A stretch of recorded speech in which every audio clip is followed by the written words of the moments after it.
9 महीने अंतरिक्ष में, फिर 17 घंटे का लंबा और खतरनाक सफर।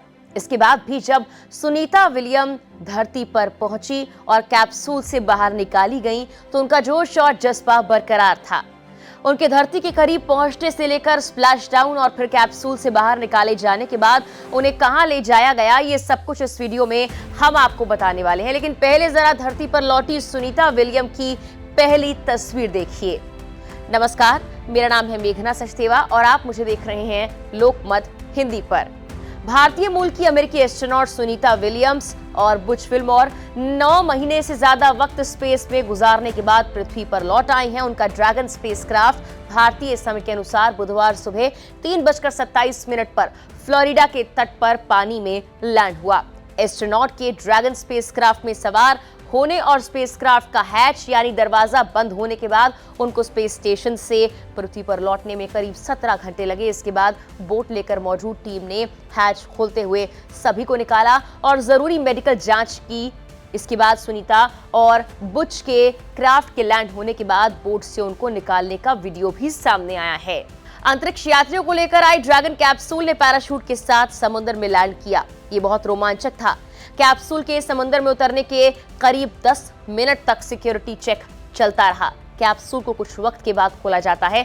अंदर और बाहर के तापमान को एक लेवल पर आने के लिए ये जरूरी होता है। कैप्सूल के समंदर में उतरने के बाद भी उसके तापमान के सामान्य होने का इंतजार किया जाता है। ऐसे में कैप्सूल के उतरने के कुछ मिनट तक बोट उसके इर्द गिर्द रही और फिर करीब जाकर सामान को और उसके बाद यात्रियों को निकाला गया।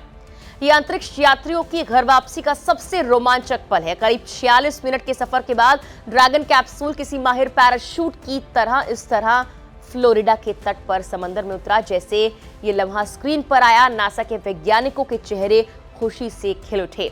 इस पूरे अभियान की लाइव स्ट्रीमिंग हो रही थी, कमेंट्री हो रही थी। अमेरिका तो झूम ही रहा था, पटाखे भारत में भी जल रहे थे। भारत में भले ही सुबह 3 बजे का वक्त था, लेकिन लोग टीवी पर टकटकी लगाकर बैठे थे और इंतजार था सुनीता विलियम के बाहर आने का। कैप्सूल का रंग बिल्कुल बदल गया जब ये लैंड हुआ। ये एकदम काला सा पड़ गया है। इस कैप्सूल की हालत बता रही है कि जब इसने पृथ्वी के वायुमंडल में प्रवेश किया होगा तो कितना तपा होगा। इसी की वजह से कैप्सूल के अंदर का तापमान भी काफी बढ़ जाता है। एक ये भी वजह होती है कि लैंड करने के बाद कैप्सूल को तुरंत नहीं खोला जाता है। एक अनुमान के अनुसार कैप्सूल जब धरती के वायुमंडल में एंटर करता है तो लगभग 3500 डिग्री फ़ारेनहाइट से तपकर लाल गोले में तब्दील हो जाता है। धरती पर उतरते हुए ड्रैगन कैप्सूल कुछ इस तरह से नजर आ रहा था।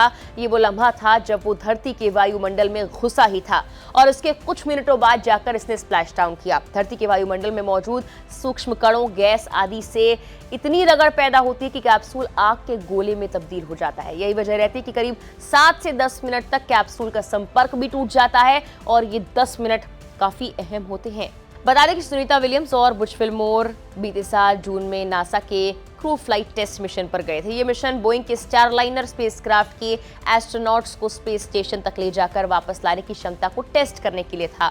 ये मिशन सिर्फ 8 दिन का था, लेकिन तकनीकी गड़बड़ी के चलते वापसी टलती रही। ऐसे में 8 दिन का ये मिशन 9 महीने से भी ज्यादा का बन गया और अब जाकर ये खत्म हुआ है। सुनीता विलियम की वापसी के बाद नासा ने कहा कि सब कुछ प्लान के मुताबिक हुआ और सभी अंतरिक्ष यात्री पूरी तरह से सुरक्षित हैं और ऑब्जर्वेशन में भी हैं। फिलहाल के लिए इस वीडियो में इतना ही।